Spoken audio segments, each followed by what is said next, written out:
ఒక్కసారి కళ్ళు మూసుకుని ఒక దృశ్యాన్ని మనసులో ఊహించుకుందాం.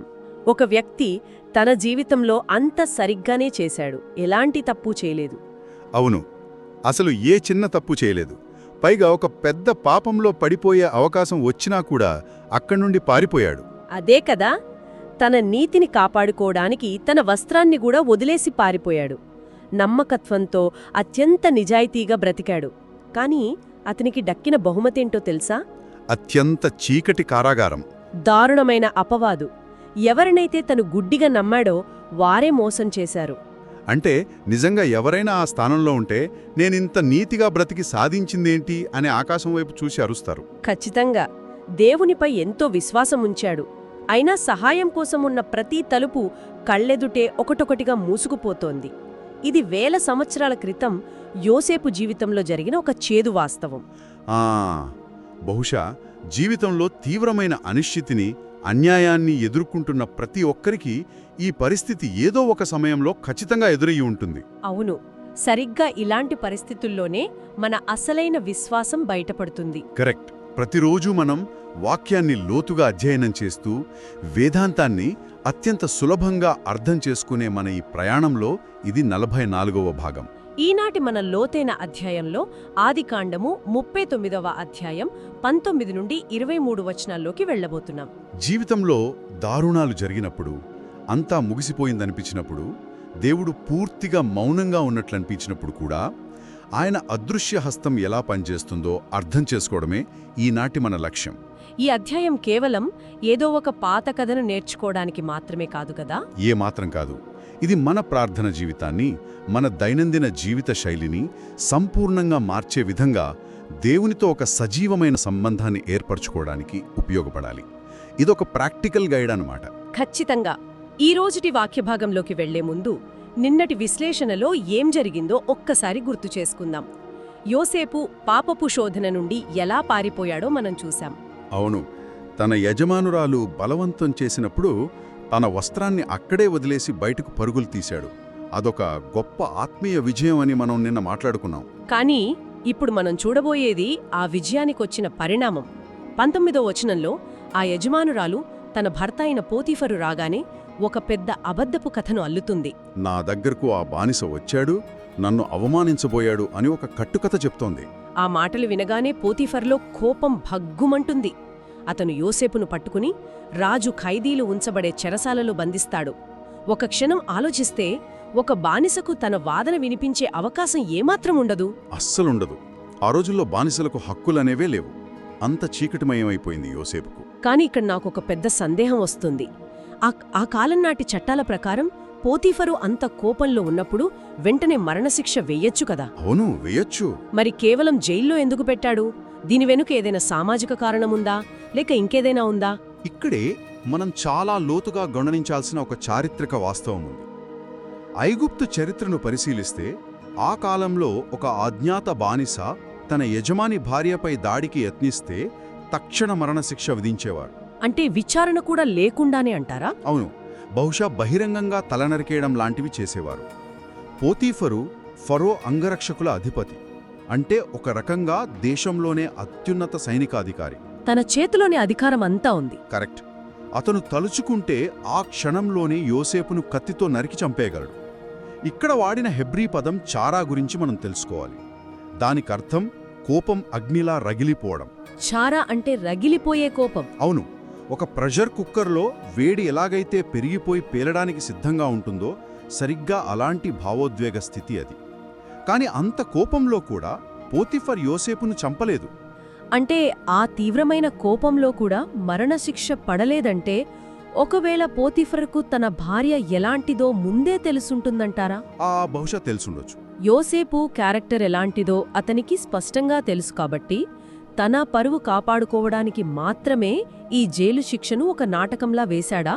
అది చాలా ఆసక్తికరమైన కోణం. చాలామంది బైబిల్ పండితులు అదే భావిస్తారు. పోతీఫర్కు నిజం తెలిసి ఉండొచ్చు, కానీ సమాజంలో తనకున్న పరువు దృష్ట్యా తన భార్యను కాదని ఒక బానిస పక్షాన నిలబడలేడు. అవును, అదొక పెద్ద అవమానమవుతుంది అతనికి. కరెక్ట్. కానీ కారణం ఏదైనా సరే, ఇక్కడ మనం చూడాల్సిన అసలైన సత్యం దేవుని సార్వభౌమాధికారం. దేవుని అదృశ్య హస్తం పోతిఫరు కోపాన్ని ఒక హద్దు వరకే అనుమతించి దాన్ని కట్టడి చేసింది. వావ్! అంటే దేవుడు ఆ కోపాన్ని కంట్రోల్ చేశాడన్నమాట. ఖచ్చితంగా. మనుషుల ఉద్దేశాలు ఎంత క్రూరంగా ఉన్నా, చట్టాలు ఎంత కఠినంగా ఉన్నా, దేవుని ప్రణాళికను వారు ఏమాత్రం చెడగొట్టలేరనడానికి ఇదొక సజీవ సాక్ష్యం. దేవుడు యోసేపు ప్రాణాన్ని కాపాడాడు. ఎందుకంటే అతని ద్వారా జరగాల్సిన ఒక గొప్ప కార్యము ఇంకా మిగిలే ఉంది కాబట్టి. నిజంగా మనుషుల కోపం కూడా దేవుని అదుపులోనే ఉంటుందని ఇది స్పష్టం చేస్తోంది. ఇక ఆ జైలు గురించి చూస్తే దాన్ని హెబ్రీలో బేత్ సొహార్ అని పిలుస్తారు కదా. అవును, బేత్ సోహార్. దానికి అక్షరార్థం రాత్రి ఇల్లు లేదా చీకటి ఇల్లు అని నేను చదివాను. ఇది మన కాలపు జైలు లాంటిది కాదు. టీవీలుండి రోజుకు 3 పూటలా భోజనముండే మోడర్న్ జైలు కాదు కదా. ఏమాత్రం కాదు. అది అత్యంత కఠినమైన, బహుశా నేలమాళిగలో ఉన్న ఒక భయంకరమైన గుహలాంటి ప్రదేశం.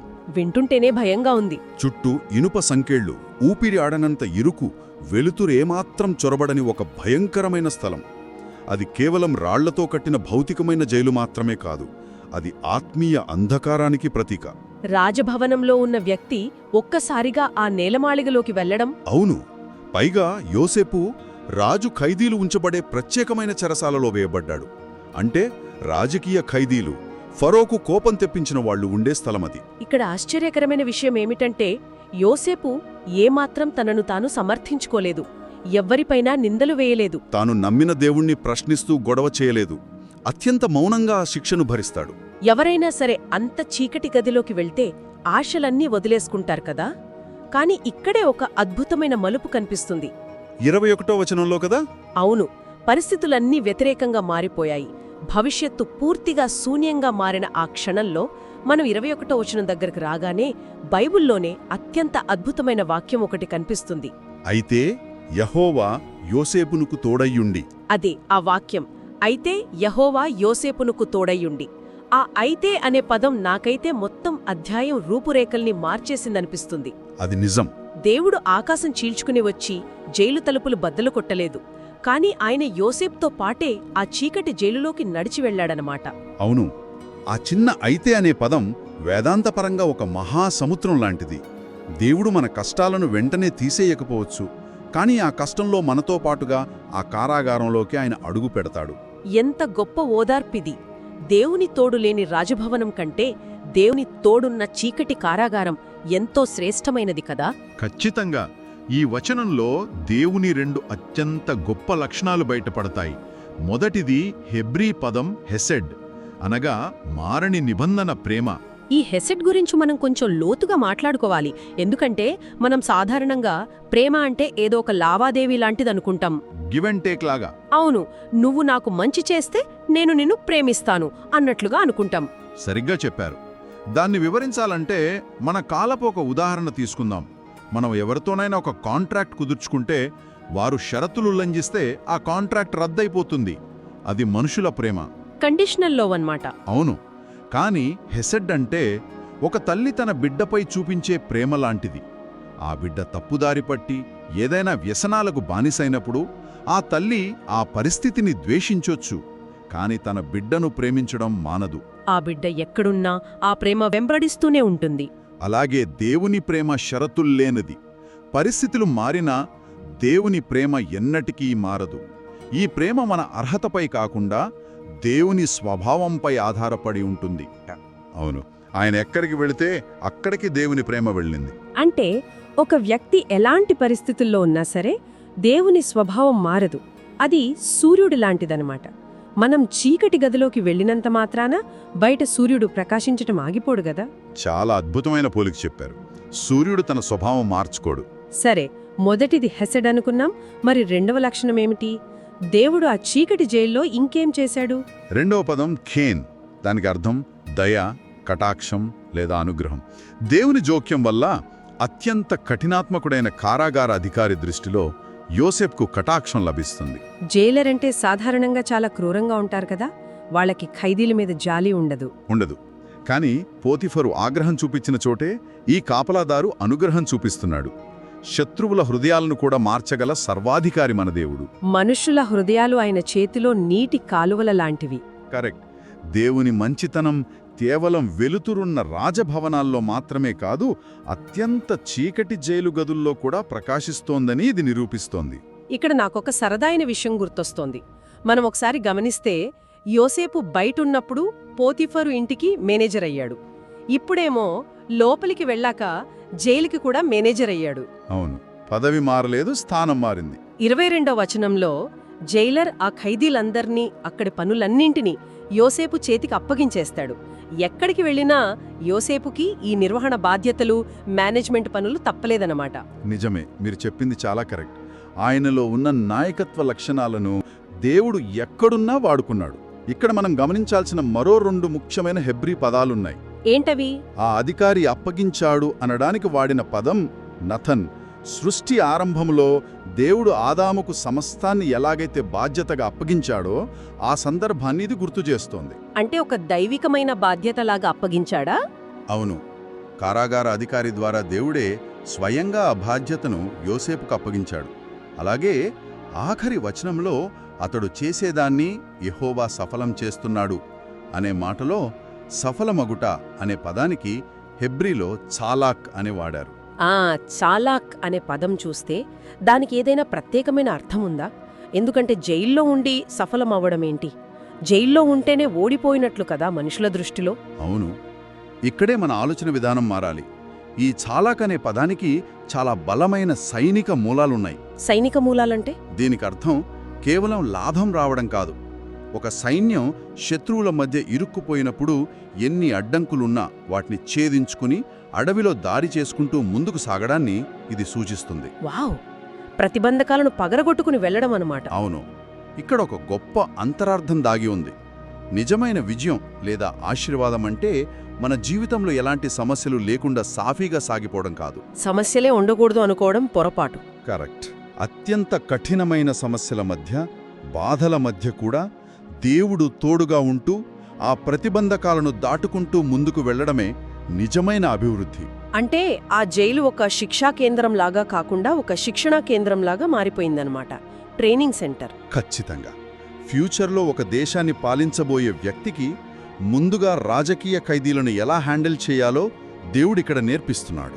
ఇది నిజంగా అద్భుతం. ఇదంతా చూస్తుంటే నాకింకొక పెద్ద విషయం మదిలో మెదులుతోంది. చెప్పండి. ఈ కథను మనం కేవలం ఒక పాత నిబంధన కాలపు యోసేపు వ్యక్తిగత జీవిత కథగానో మాత్రమే చూడలేం కదా. ప్రతి ఘట్టం మరొక గొప్ప విమోచకుడికి అద్దం పడుతోందని నాకనిపిస్తోంది. మీరు సరిగ్గా గ్రహించారు. బైబిల్లోని ప్రతి పుస్తకం, ప్రతి సంఘటన ఒకే ఒక గొప్ప కథ చుట్టూ అల్లబడింది. ఆ కథకు కేంద్ర బిందువు యేసుక్రీస్తే. దేవుని వాక్యాన్ని చదివేటప్పుడు ఈ కోణంలో చూడకపోతే మనం చాలా కోల్పోతాము. యోసేపు జీవితం యేసుక్రీస్తుకు ఒక అద్భుతమైన సాదృశ్యం అని చాలాసార్లు విన్నాను. అవును, దీన్నే టైపాలజీ అంటారు. ఒకసారి ఆ పోలికలను చాలా లోతుగా పరిశీలిద్దాం. యోసేపు ఎలాంటి పాపము చేయలేదు, స్వచ్ఛంగా ఉన్నాడు. అయినా కూడా తప్పుడు సాక్ష్యాలతో అన్యాయంగా నిందించబడ్డాడు. అదేవిధంగా క్రీస్తు కూడా పాపమెరుగని వాడయుండి ఏ దోషమూ లేకపోయినా అబద్ధపు సాక్ష్యాలతో ప్రధాన యాజకుల చేత నిందించబడ్డాడు కదా. కరెక్ట్. 2 సంఘటనల్లోనూ అన్యాయమే గెలిచినట్లు కనిపిస్తుంది ముందు. దానికి తోడు మనం తరువాతి అధ్యాయాల్లో చూస్తాం, యోసేపు కారాగారంలో 2 నేరస్తుల మధ్య బంధించబడ్డాడు. ఒకడు పానదాయకుడు, మరొకడు భక్షకారుడు. అవును. వాళ్ళిద్దరిలో ఒకరికి జీవం దక్కుతుంది, మరొకరికి మరణమొస్తుంది. ఇది కల్వరీ శిలువలో యేసు 2 దొంగల మధ్య వ్రేలాడదీయబడటాన్ని, అందులో ఒకరు రక్షించబడటాన్ని ఎంత స్పష్టంగా గుర్తుచేస్తుందో కదా. ఖచ్చితంగా. అది మాత్రమే కాదు, యోసేపు కారాగారం అనే ఆ చీకటి నేలమాలిక నుండి, అంటే మరణం లాంటి స్థితి నుండి లేవనెత్తబడి ఫరో కుడిపార్శ్వానికి హెచ్చించబడ్డాడు. అంటే సింహాసనం మీట కూర్చున్నాడు. ఆ తర్వాత కరువులో ఉన్న ప్రపంచం మొత్తానికి జీవాహారం పంచిపెట్టాడు. సరిగ్గా ఇదే విధంగా క్రీస్తు మరణం నుండి పునరుత్థానుడై దేవుని కుడిపార్శ్వమున సర్వాధికారితో ఆసీనుడయ్యాడు. సమస్త మానవాళికి రక్షణగా, జీవాహారంగా మారాడు. ఇది దేవుని పరిపూర్ణమైన గొప్పతనానికి, ఆయన విమోచనా ప్రణాళికకు సజీవ నిదర్శనం. మనుషుల అన్యాయం కాని, అబద్ధాలు కాని దేవుని రక్షణా ప్రణాళికను ఏమాత్రం ఆపలేవని ఇది మనకు స్పష్టం చేస్తోంది. ఒక అమాయకుడి కష్టం ద్వారా లోకానికి రక్షణ ఎలా వస్తుందో యోసేపు జీవితం ముందే చూపించింది. 100% నిజం. ఇదంతా వేదాంతపరంగా వినడానికి చాలా అద్భుతంగా ఉంది. మనసుకి చాలా ప్రశాంతతనిస్తోంది. కానీ ఇది ప్రతిరోజూ మనం జీవించే జీవితాన్ని, మన ఆలోచనా విధానాన్ని ఆచరణాత్మకంగా ఎలా మారుస్తుంది? మంచి ప్రశ్న. ఎందుకంటే ఇప్పుడు ఈ లోతైన అధ్యయనం వింటున్న వారిలో చాలామంది తమ సంత చెరసాల అనుభవంలో ఉండి ఉండొచ్చు కదా. వారికి ఈ వాక్యం ఎలా ఒక సజీవ సంబంధంగా మారుతుంది? ఇది చాలా ప్రాముఖ్యమైన విషయం. ఈ వాక్య అధ్యయనం అనేది ఏదో ఒక ప్రాచీన చరిత్ర పుస్తకాన్ని చదివి మన బుర్రలో సమాచారాన్ని నింపుకోవడం కాదు. ఇది మన దైనందిన ప్రార్థనా జీవితాన్ని రూపాంతరం చెందించే సాధనమవ్వాలి. మన రోజువారీ జీవితాన్ని మార్చాలి. అవును. ఎవరైనా జీవితంలో తీవ్రమైన ఒంటరితనంతో, అపార్థాలతో, ఎవరూ తమను అర్థం చేసుకోవట్లేదన్న ఆవేదనతో ఉంటే వారు ఈరోజు ఒక సత్యాన్ని గ్రహించాలి. దేవుడు వారిని వదిలిపెట్టలేదు. మనల్ని ఎవరూ గుర్తించకపోయినా మన నిజాయితీకి ప్రతిఫలంగా నిందలే వచ్చినా సరే దేవుడు చూస్తున్నాడు. ఖచ్చితంగా దేవుడు ఆ చీకటి గదిలో మనతోనే ఉంటాడు. మనం ఎదుర్కొంటున్న ప్రతి అన్యాయం మన క్రీస్తుకు తెలుసు. ఎందుకంటే ఆయన కూడా ఆ మార్గంలోనే నడిచాడు. అంటే మనం కష్టాల్లో ఉన్నప్పుడు కేవలం నన్ను ఇక్కడి నుండి బయటపడేదేవా అని ప్రార్థించడం మాత్రమే కాదు. ఈ పరిస్థితుల్లో నాలో నీవు ఏమి నిర్మిస్తున్నావు అని అడగడం నేర్చుకోవాలన్నమాట.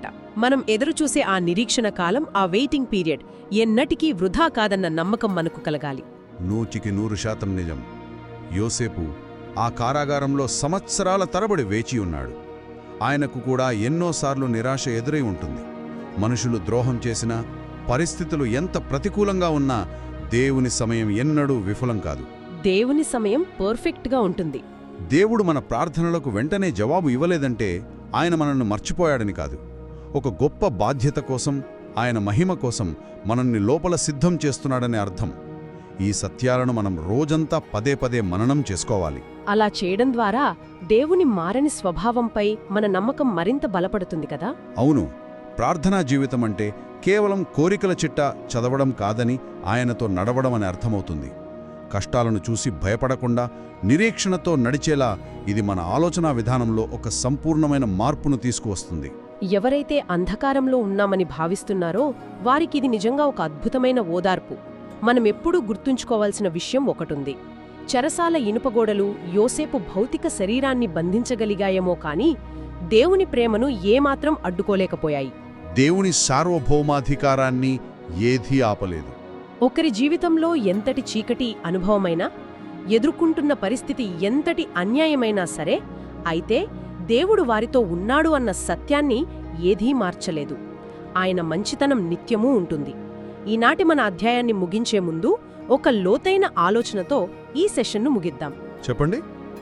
మనం చాలాసార్లు కష్టాల నుండి, ఆ చీకటి అనుభవాల నుండి మనల్ని వెంటనే బయటపడేయమని ప్రార్థిస్తుంటాం. కానీ ఒకసారి ఆలోచించండి, దేవుడు మిమ్మల్ని దేని నుండైతే ఈ క్షణంలో బయటకు తీసుకురాలేదో, బహుశా అదే ప్రదేశాన్ని, అదే కష్టాన్ని మీ అత్యున్నత భవిష్యత్తు కోసం ఒక బలియంను పునాదిగా మలుస్తున్నాడేమో. చాలా లోతైన మాట ఇది. ఒకవేళ దేవుడు తోడుగా ఉంటే ఆ కారాగారమే భవిష్యత్తు సింహాసనానికి తొలిమెట్టవుతుందేమో. ఈ ఆలోచనతో ఈరోజంతా దేవుని వాక్యాన్ని ధ్యానిద్దాం. అలాగే శ్రోతలు ఈనాటి అధ్యయనం ద్వారా ఏ కొత్త సత్యం నేర్చుకున్నారో, దేవుడు ఏమి నేర్పిస్తున్నాడో దయచేసి కామెంట్స్లో పంచుకోండి. ఈ వాక్యం విన్న తర్వాత మీరు తీసుకోబోయే ఆచరణాత్మకమైన అడుగు ఏమిటో తెలియచేయండి.